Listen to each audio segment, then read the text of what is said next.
I definitely didn't think I would sell it. This whole world of exiting businesses was a bit alien to me. Had absolutely no idea about the exit. All I was focusing on was the revenue generation more than anything else and trying to make profit day to day, week to week. So no, it was a very different perspective to what I have now. So these days, when I evaluate or decide what I'm going to focus on, it always has an exit route or an exit plan. But back then, I would be lying if I said I did. I was winging it, like I think most young entrepreneurs are early on. But, from understanding that now and being able to reflect, it's really easy to dissect what worked, what didn't work, and put that into a framework, into a methodology that I know helps for exit readiness. Welcome to Startups Decoded, the show that gets real about what it takes to build a successful startup.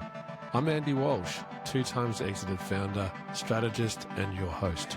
Each week I talk with top founders, investors, and operators to unpack the plays that drive real traction, not just headlines. If you're building something bold, this is where you'll get the honest insights to scale with clarity and confidence. Let's keep growing together. Hit subscribe and share with your community. It would mean the world to me. Morrison Foerster is the legal edge behind the world's boldest innovators. They go by Mofo and are the team behind Startups Decoded. For decades, Mofo has helped startups turn complexity into freedom. Learn more at mofo.com. Hello and welcome back to Startups Decoded. Today we're looking at building, scaling, and exiting a business, but what happens next and how you take those lessons and apply it to create a new business. And to help me unpack, today I've got Luke Tobin. Luke, welcome to the show. Andy, thanks for having me.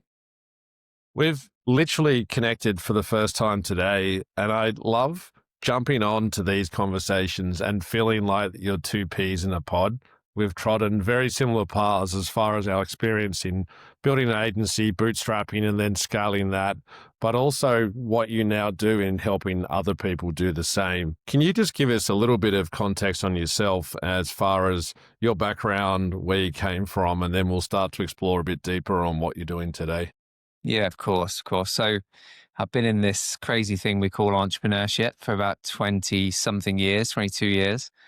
I've had 3 kind of separate lives. So 3 exits. One was in hospitality, then later in e-commerce. And then I've spent the last 10, 12 years in and around the agency world. So first of all, working within creative led businesses, and then later forming my own. I built a full service marketing agency up over 6 years. At one point was the fastest growing agency in the UK, expanded into Toronto and into Germany, and then later sold that in a 8-figure deal. It's fascinating. When you went through university, did you think that entrepreneurship was a career, or was it something that other people did? I'm always love to understand about that leap of faith versus was it completely naive? You just had self-confidence to move forward and have a go.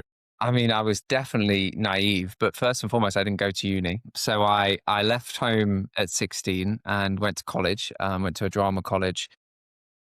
Enjoyed it, realized it wasn't for me, jumping around on stage and whatever. As much as I enjoyed it whilst I was a bit younger, wasn't where I wanted to be. But what it did teach me was some pretty good kind of confidence and sales skills. So I went out into the world of work at 18, started doing different sales jobs, direct selling, learning to quite a few commission only jobs, which taught me very quickly how to hone your skills and how to kind of win over people, influence, etc. So yeah, sales was my lifeline, was my lifeline. And very much gave me the ability to make enough money to live initially. And I think the entrepreneurial drive has always been in me from a very young age. My dad was very entrepreneurial. Having gone out into the world, at a young point, I'd realized I needed to try and make it for myself. I think I've always been quite curious in nature. So I've always wanted to try and solve problems, and entrepreneurship gives you the ability to do that.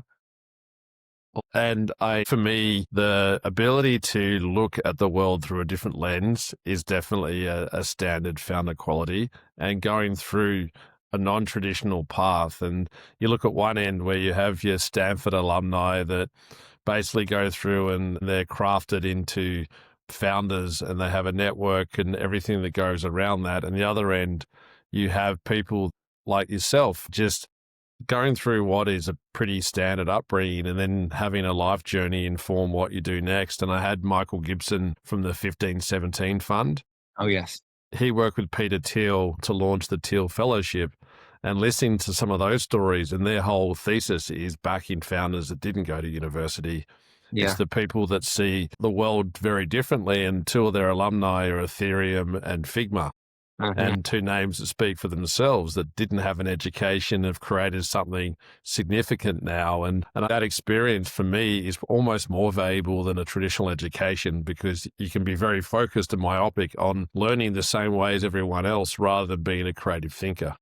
Absolutely. I mean, you've only got to think about some of the most famous entrepreneurs of our, generation, our era, Richard Branson, etc. All of them, skipped, well, a lot of them skipped university. And you're right, there is a tried and tested route now through Stanford and Harvard and whatever, which does produce excellent business founders. But I think, yeah, there's certainly a place for going your own way and going your own way and making, making the mistakes. What I would say is those early years of entrepreneurship, my first business was a import business, importing wines and selling them to trade. I was also had a bar hire business on the side of that, where we were doing all the major festivals in the UK, did a few in Europe as well. And it was amazing. We were winning these contracts with pretty much no background or history, just a bit of sales nous. And, we managed to get into some amazing concerts. But I made so many mistakes, from not stocking correctly, not staffing correctly, but that kind of learning journey was what I needed. It's the way that I prefer to learn. And actually, had I gone to university and tried to do a business course to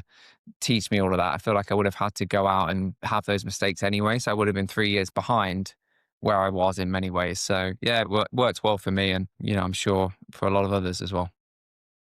I need to do an episode on the word failure.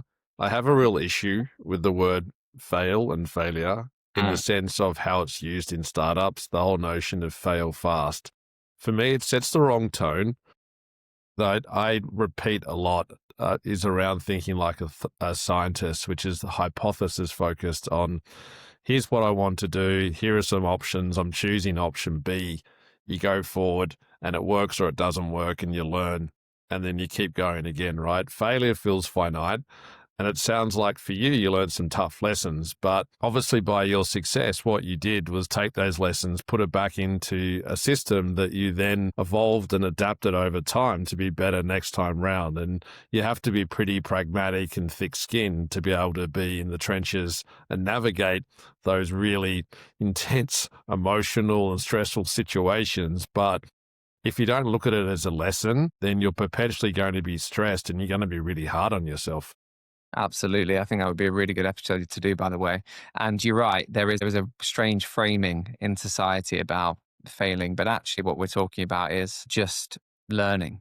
It's all learning. When I look back on some of those experiences now, even experiences I'm having in my current business as well, where we're making mistakes on the daily and we're still figuring things out, and we're thinking about what does our ideal customer look like. And I had two pitches earlier this week, on Monday, which I wasn't happy with. And I thought, I've fumbled them, I've ruined them. So you're always learning, you're always iterating. It's not failure. It's kind of stepping forward, isn't it? So yeah. And people are more human than we give them credit for.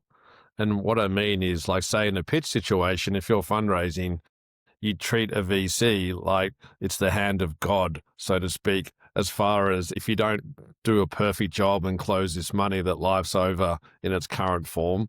And it's easy to get caught up in that. But if you step outside and think about that person, they have LPs that are on their backs to make money for them. They have their own pressure and process and changes that they're going through. And trying to build a human relationship ultimately is what you're doing. If you can build trust and you can build openness and vulnerability, then things will go wrong, sure. And you've got 22 years and you're openly talking about mistakes you're still making. But for me, they're the important lessons that you put back into the system and learn and get better next time with. And everybody has those periods of self-doubt, right? And there's different forms of self-doubt, different ways that you kind of second guess yourself. And I think on those types of calls where there is a strange dynamic of almost like a power shift, where the VC or the investor comes in and they're like, well, I've got something you want, so you need to work really, really hard. The irony is, if you go into that and you level that playing field, bring that equilibrium in as quickly as possible by being bullish, being confident, you actually get more interest from that investor anyway. So there is yeah, it's about flipping the script quite often on these things, and trying to ground yourself before going into those calls, because actually they're looking for confidence. They're looking for people that can take this business all the way. And that's not going to happen if you go in saying, please, sir, can I have some more? It's the line that I assume that they're used to hearing consistently from people, that they're either desperate for real or they just feel like that the power balance is against them. So they go in and like a beaten dog in a way, and don't have the confidence that they typically would have. Definitely. Yeah, definitely. It's all about framing. I'm in Yeah. the process of writing a book at the moment with Pam Macmillan, actually, and it's about framing in high pressure situations. And a lot of it is really looking at kind of like how we leverage doubt in a way that is not the archetypal way of doing it, which is, letting it compress us, letting it get on top of us. It's about reframing the situation and visualizing the outcome before you go into it. So good. Look forward to that one. When's that due to come out? It'll be on the bookshelves 2027. I'm in the process of finishing the manuscript at the moment. And then I never realized this till you get into this kind of strange publisher world, but everything's like a year lead time at least. So they start selling the books for 27 in June 26. So, it's kind of like always at least a year out, 18 months out. But yeah, it's exciting. I'm enjoying writing it. It's really good. Yeah, I'm in the process myself, and it's much more work than I ever anticipated, and trying to find the right headspace and time to do it and do a good job of it is a whole thing in itself. Yeah, it is. Yeah, it is. It's a full-time job on top of the full-time jobs. Yeah. 100%. Well, when that comes out in 2027, let's book in an episode so we can talk about the book and give people some insights as what to expect. But we're not here to talk about the book today. I would love to go back to the systems. And for you, when you started a business, let's start with this question. I'm always fascinated with people's future planning. When you started your first business, did you think it would be something that you would sell? Or were you doing it because you wanted to do something, you needed to earn money? What was the first step into that for you? I definitely didn't think I would sell it. I mean, this whole world of like exiting businesses was kind of a bit alien to me then. And yeah, had absolutely no idea about the exit. All I was focusing on was the revenue generation more than anything else, and like trying to, make profit day to day, week to week. So no, it was a very different perspective to what I have now. So, these days, when I evaluate or decide what I'm going to focus on, it always has an exit route or an exit plan. But back then, I would be lying if I said I did. I was winging it, like I think most young entrepreneurs are early on. But, from a understanding that now and being able to reflect, it's really easy to dissect what worked, what didn't work, and put that into a framework, into a methodology that I know helps to stack for exit readiness. So all of those kind of trials have helped lead to what I now use as a method. Yeah. Let's talk about that a little more. Can you talk us through what are the type of things that you would encourage others to do, and what you look at for yourself in being exit ready, if that's the path you want to choose? Yeah, I think one of the very first things, if we're talking like pre-startup stages, figure out who your potential buyer could be for what the thing is, the product, the service, the whatever it is you're trying to do. If it's a tried and tested product or service that's been on the market before, there's competitors for, which most of the time there is these days, let's be honest, you can benchmark and you can try and look at what buyers could be and how then to make it attractive to them. One thing I've been doing quite prolifically in my current business is going out and talking to private equity, because they will be potentially the buyers, or certainly I hope so, of my current business. And I spent time before I even launched, in rooms with them, paid for their time, sat and digested and said, look, how do I stack this thing in a way that would be attractive to you, and why? And then you reverse engineer backwards. But, if you can't do that and you're already in a business, one of the best things you can do is start thinking about, okay, if I was going out to market today to buy my business or buy a similar lookalike business, what would de-risk it for me? What would make me feel comfortable? And normally, if you're astute enough, it's a good place to start. So, like, you need to make sure you're not the only person doing everything, because there needs to be succession planning. You need to make sure you've got all of your accounts in good order. You're making profit. You're doing all of these, some stuff that you would expect a savvy business person would just want as basics, is a pretty good place to start. And then from there, you can start to stack on. But I mean, we could do hours just based on that one topic. We have a portfolio of 7 companies, and they're at different stages. And the ones that are pre-launch, pre-revenue, for me, I say to them, even, it feels a little bit too late if you've not, in your experience in life and career, thinking about your plan broadly. Like, as far as the strategy, there's a lot of founders now that are actually quite focused on just creating a very cash positive, sustainable business, and exit is not even on the horizon because the stereotype is that you create a business, you get funded, you exit at some point, and then you go on to do whatever you choose next. But I think a lot of people are realizing that if it's something you're passionate about, exiting and having a lock in and working with a new owner and then coming out the other end and working out what you do next is not something that is an easy path to travel. And there's a lot of, for me, I found it with my exit, I had a bit of baggage around having to let go and then what I did next, and then finding my next passion. And there's more that goes behind it. So from day one, even day minus one, I'll call it, thinking about who you are, what you want to do in the future is very important to making some of those decisions for when you do start.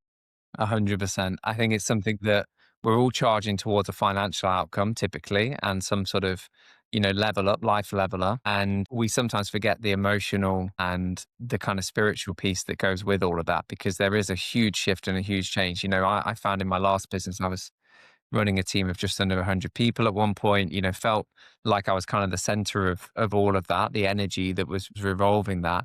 And then one day that was gone.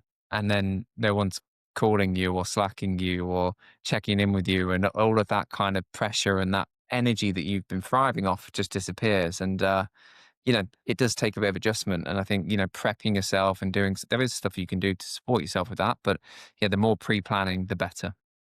I have a standard question that I ask a lot of people who are particularly on the VC side about folks I've known that have had big exits and what they're doing now. And 90% of them have gone back into creating another startup because they just can't be away from it. And the idea of being at a house on the beach and having perpetual holidays for a lot of people just wears thin and actually is not the way they want to live their life forever.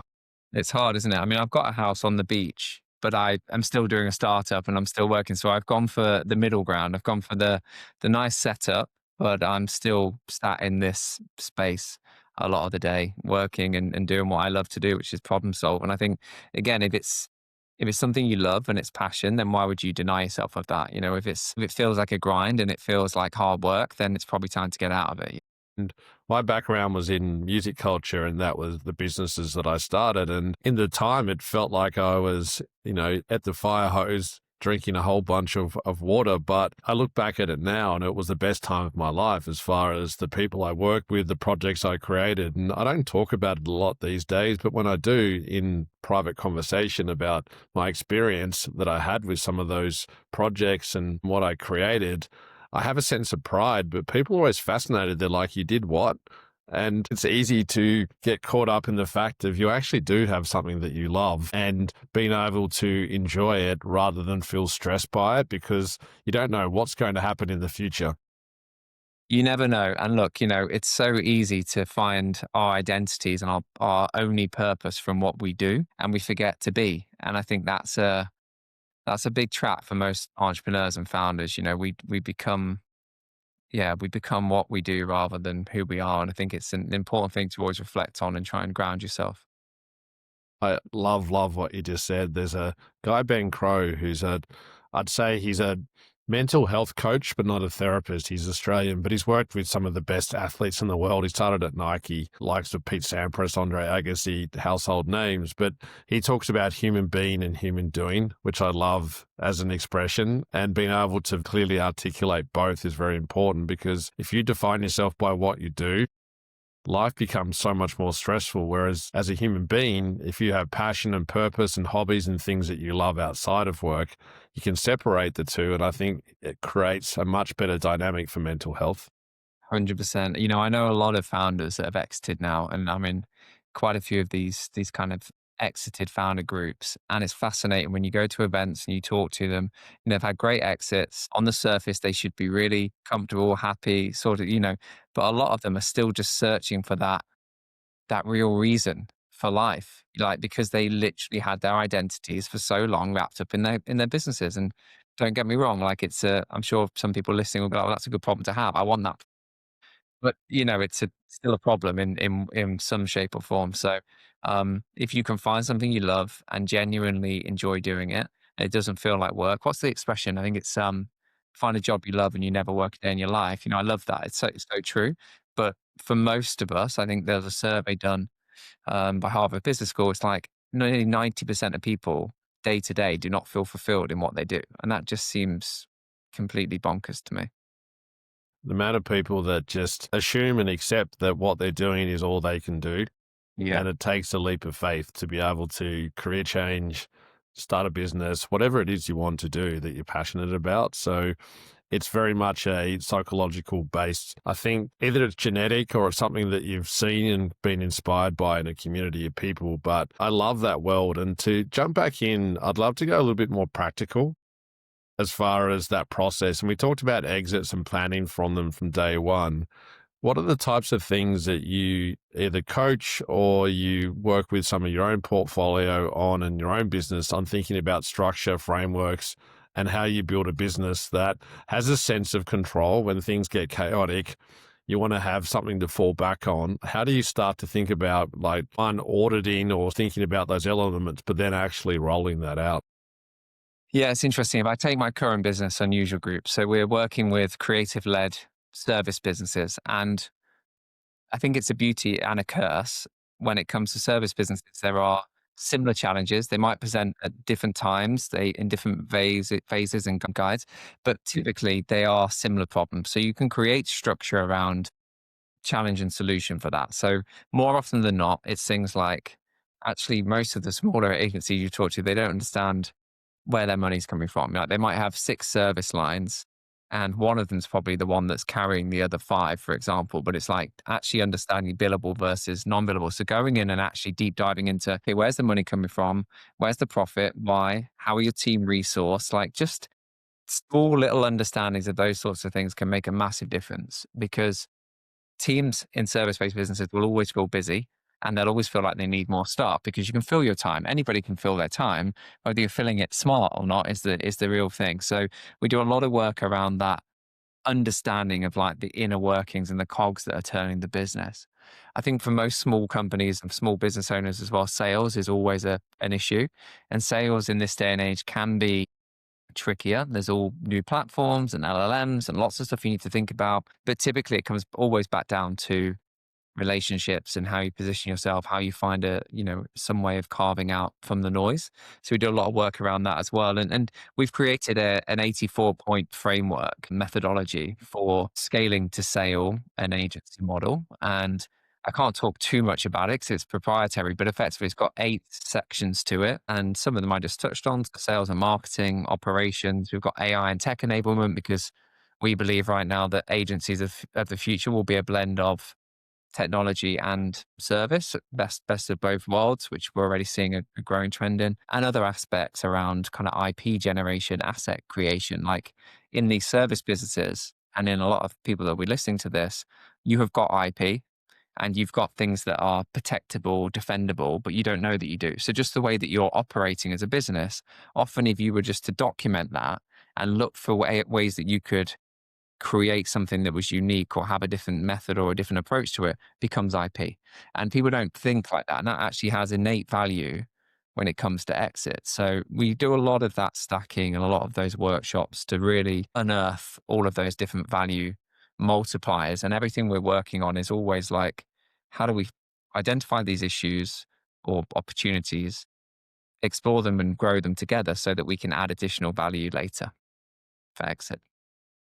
A couple of points there I want to double click on. So the first one around it's easy to be busy, and I see it all the time. And human nature is to probably avoid the bigger, harder challenges and do all the things around that are easier and maybe more fun, but avoiding the big ticket item. But it's all around outcome. And I use the Pareto rule as far as the 20% of your time drives 80% of your outcome. And if you can prioritize effectively and look at the thing that drives the most impact, and that is tangible, like it's either quantifiable or qualifiable in outcome and what you're doing, because it drives a psychology of how you work day in, day out, right?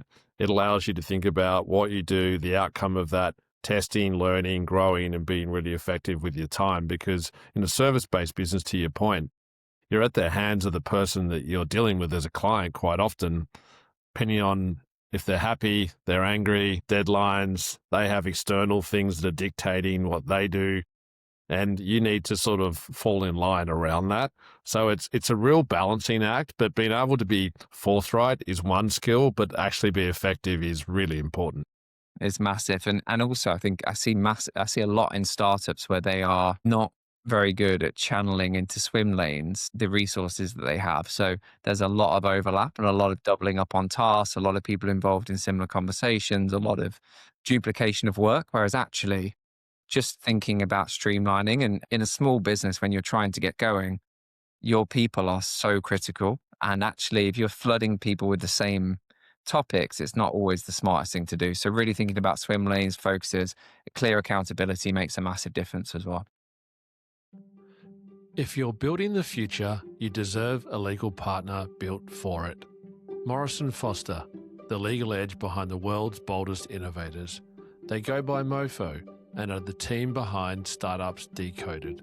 For decades, Mofo has helped startups turn complexity into freedom. They combine deep market insight, tailored legal strategy, and a Mofo passion. Discover how Mofo can support you. Mofo.com.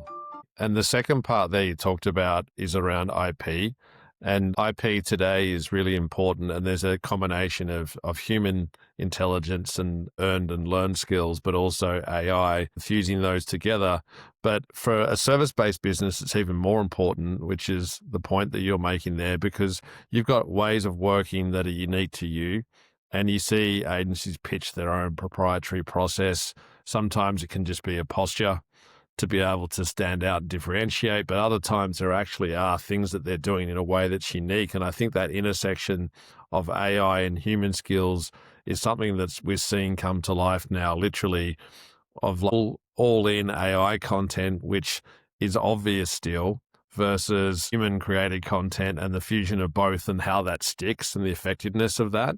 But from a systems point of view, I'd love to understand in that tension that you have of systems versus automation and how you balance looking at and assessing where you use humans, where a tech stack can actually do a role. It's a great question. You know, there was a survey done recently, wasn't there? I think a lot of people will have seen it, where 95% of trying to add automation or AI into businesses at the moment is just completely falling over. It's wasted money.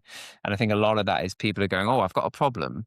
I could just automate this, or I could just triage it and put a plaster on with AI. But that's not actually the way to do it. It needs to start first with like, actually, do I have a capability or human problem, and how can I fix that? And then where can we, with AI or technology, create efficiency? And I think at the moment, certainly, you know, from most businesses' perspectives, you should be adding it into places that increase margin. And the way that you do that is by getting more from your employees or your current resources. So, you know, can you take what used to be, you know, two people's job and now do it with one person's job? And how do you do that efficiently? Even if it's like a 5 or 10% incremental gain in time, makes a massive difference. You know, we've done simple things in some of the agencies we're working with, from putting in, you know, good AI um, email solutions, which basically draft responses, help read the responses, create like a database so you can go back in and search for that conversation. All this, I mean, we would have seen lots of these types of tools popping up, but that in itself will save 2 or 3 hours. And then you move on to, okay, well, how do I automate an individual department's process? Let's have a look at what the bottlenecks are at the moment. Can we put some automation into invoicing? Can we put some automation into, and you solve it problem by problem. And when you then go back and look at the overall impact of that, it can be profound. So I think that's the way to approach it for most businesses. I see the same thing, and the wedge analogy of just jamming in an Yeah. AI product because it exists, rather than actually understanding what the problem is, trying to solve the problem and seeing if there's a solution that matches. And I had Adam Robinson on from RB2B, and he had it could seem like a publicity stunt, but it was actually a genuine test. And he let agents run his business for 7 days while he went to Burning Man. And it sounds like the classic TechCrunch headline as far as like a clickbaity thing, but he did it for real. He went to Burning Man and he did it as a test, and he learned a lot, and nothing went sideways. But literally the day he came back, he had a major issue that he had to fix, not as a result of the agents, but if he hadn't have been there, he wouldn't have been able to solve it. But he talked about his philosophy, which is exactly as I said. What he's done is, rather than do AI for AI's sake, it's actually building a business, testing a little bit, see if it works, and searching for a solution, not just grabbing a tool because it exists. It's 100% the way you need to do it, need to start. Yeah. Yeah. So much wasted time and money going into trying to do it backwards. 100%. So now looking at stages of a company and systems, I've had some actually really hot conversations around this, which surprised me. There seem to be a lot of different philosophies on how much you build a process for doing things versus let people do things their own way. And the framework that I really like and resonated came from Crystal Desnoyer, who's a friend and been a guest on the podcast. And she talked about 3 stages to help think about structure. And one was that growth hacking phase, which is testing, learning, iterating, just throwing stuff at a wall and trying to get forward momentum. The second stage is where you're building the systems based upon lessons learned, things that you know you need to do to be able to get structure around what you're doing. And then the third stage is very much around scaling, having the systems been running, understanding your data, and then focusing on growth and understanding on data and having informed decisions to really focus off direct insights. And I love it as a framework to think about how you build systems. In your experience of those 3 stages, what's your view on at what point you put systems in place and where they become systems for systems' sake versus actually having some benefit on how you run your business and operate?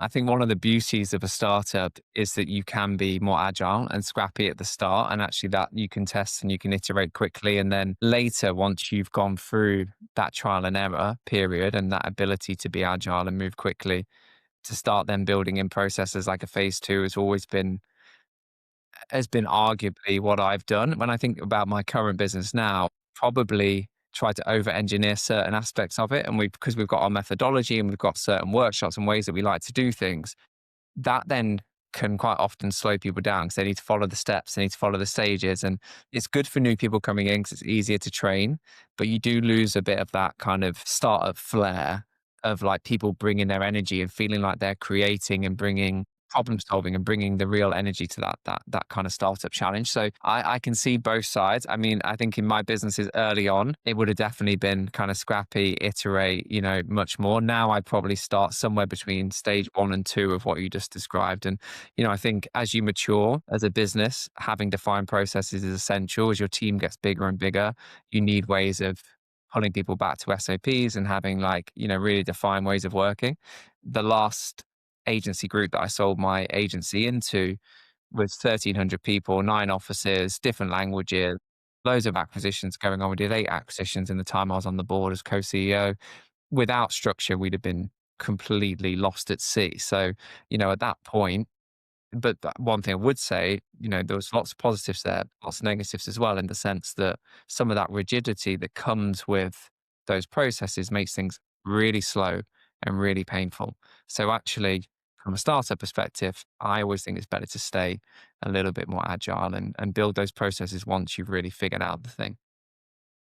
I would lean on that too. And it's interesting on reflection. At the time, I was all for systems and process.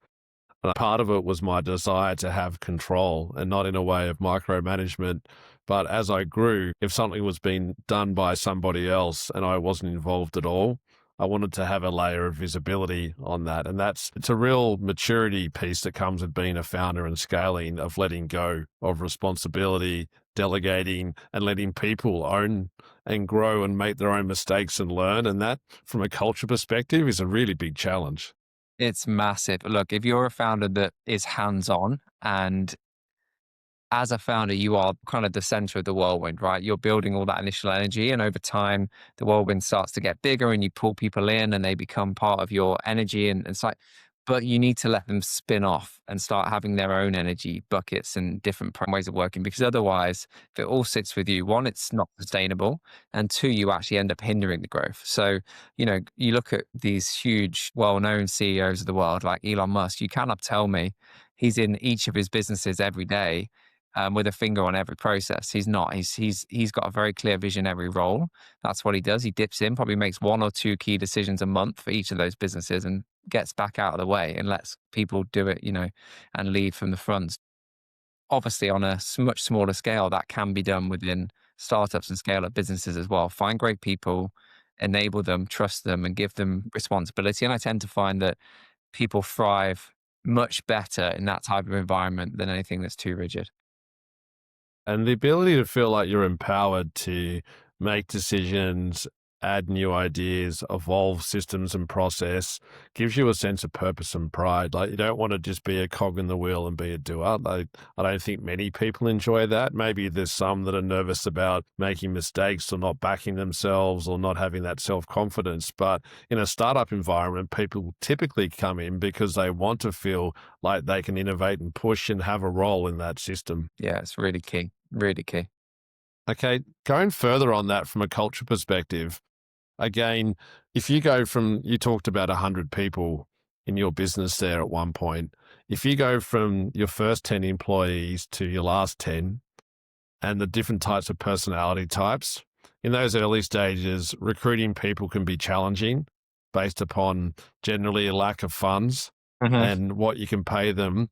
And then two, for some folks, there's a fear of joining a business that is so young, even though there may be opportunity and maybe there's shares involved, but there's still a risk inherent of jumping on board with that business. And that person at that stage is a very much one type of mindset of growth hacking.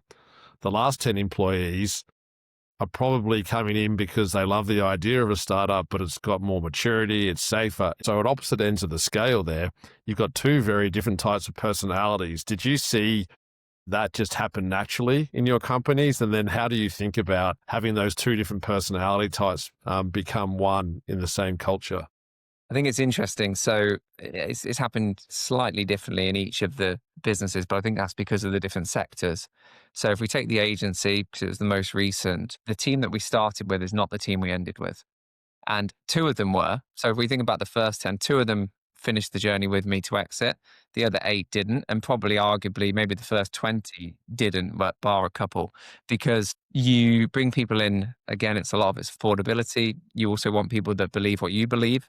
And what I believed at the start evolved as it went on, as well as the business got bigger and our ambitions got greater and our ability to deliver for bigger and bigger brands was more defined. Like some of the people we brought in were really good at serving SMEs, but they weren't great or professional enough necessarily to service the tier one Unilever, Samsungs, whatever that we ended up working with. So that wasn't on them. That was on the evolution of the company, but they just weren't the right people for that final part of the race.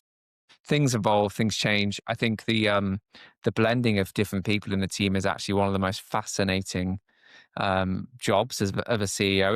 I think probably the key job of a leader or a founder is to just find great people and match them together, but don't match them as in like all the same personalities. Find, people that can pull the best out and have healthy arguments, healthy discussion points out of each other. It's the part I probably initially undervalued, but love now. I love building great people, like just finding really good people that can do a better job than me, showing them what I want, and then just letting them get on with it. It's magic. And yes, things will change as things evolve, and that's okay. But I think just kind of going with that change as it happens as well. Do you think that it's, as a founder, you have to be able to accept that hiring someone who's smarter, better, different than you is critical to success? There's a lot of ego that goes into hiring, and maybe it's passive, maybe it's very intentional. But the success part of a staff, most people typically go through some kind of career progression and then spin out to a startup. I'd say that would be the norm. And within that, you're working through a process. And then if you're a good CEO, you want your team members to go out on their own and you wish them every success as long as they're not coming to directly target you when they walk out the door. But for that succession planning and what you're doing, do you think a founder has to be pretty pragmatic and open the door to really smart people and let them shine? I do. I do. I think that is the, and a lot of founders don't, by the way. I would say the majority, certainly early on, find that really hard to do. I think that only really comes with either experience, maturity, or if you've just got an edge for it early on and you realize that actually being surrounded by people that are smarter than you at certain functions in the business is actually freedom. Because otherwise you're constantly scrambling to try and do an average job of something that needs an excellent job. And why not just find somebody excellent to do it perfectly from the beginnings?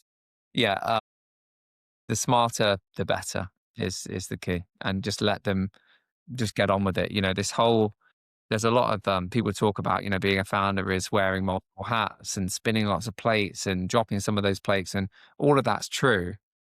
But you can mitigate some of those mistakes or issues by bringing in good people for those different functions and those different needs. It's such a fascinating tension in that as a CEO, you need to be a leader and on all fronts as far as facing forwards, thinking about what's coming, but also from a culture perspective, empower people as well. But to do that, you have to eat a little bit of humble pie. You need to be confident leader, but you also need to empower others. And there's tension in that. There is. Yeah, there is. But I think, being eyes open to it and having humility is absolutely key, isn't it, to success? So, it's without good people, you can't be successful. Simple as that. And I look to yourself and you've had exits and you've come through the other side and now you're an investor yourself as well as still creating businesses. When you're looking and assessing your own personal portfolio and you're getting companies come through, are you consistently looking at a certain stage of business, type of industry where it's your passion? What sort of things are you looking for at a high level? Yeah, so I've got three different platforms which have different ICPs, different targets. So under Tobin Capital, it's a family office, my funds, nobody else's funds, but we've deployed into 15, 16 companies over the last few years, a whole mix from early stage through to Series B. So real range of companies. The biggest well-known one on there is SpaceX. I was buying shares in SpaceX for under $100, and now they're at, close to $300. So that's good. I'm looking forward to that listing at some point. When's that next year, the IPO they're talking about? Right? That's what they're touting. Yeah, yeah. Yeah. Um, but look, there's been some interesting ones in there from Honest Mobile that I invested in just under a year ago. That's actually just gone kind of mainstream now because it was on the Dragon's Den, and Deborah Mead and Stephen Bartlett invested in it. So a whole range of businesses from startup to late stage. Then I've got A-Frame Venture Studio, where I'm a partner, a three-way partner in a business that we're incubating some of our own consumer goods brands in the US. And we're also working with some partners there. So that's very focused on early stage consumer goods brands that have got potential to kind of shake up an industry or a market. And we'll either invest and work with them to help develop that for our network, or we'll incubate some of them ourselves. And now I've got a unusual group now, which is purely creative service business led, very much kind of to my core over the last 10 years, but really trying to help those founders and find good founders that are like motivated, that know they've got some challenges. They need to figure out AI. They need to figure out what the future of agencies looks like. And we're able to then go in and add capital, but also ancillary services to help them break through. So very different targets and different segments, but all of them start with like really good founders that are ambitious, that show something and have something that gives them a bit of an edge. And that's really the focus point for me. It's interesting that there's different schools of thought. You'll get your investors that are very numbers based. Yeah. And they want the data to speak for itself. And then there's others that believe purely in the founder, even if their idea is maybe only half baked, is that there's something about them that's unique, and particularly in the early stages, of course. And for me, I love just having those conversations, and I do a lot in the podcast. I do it a lot with my own portfolio.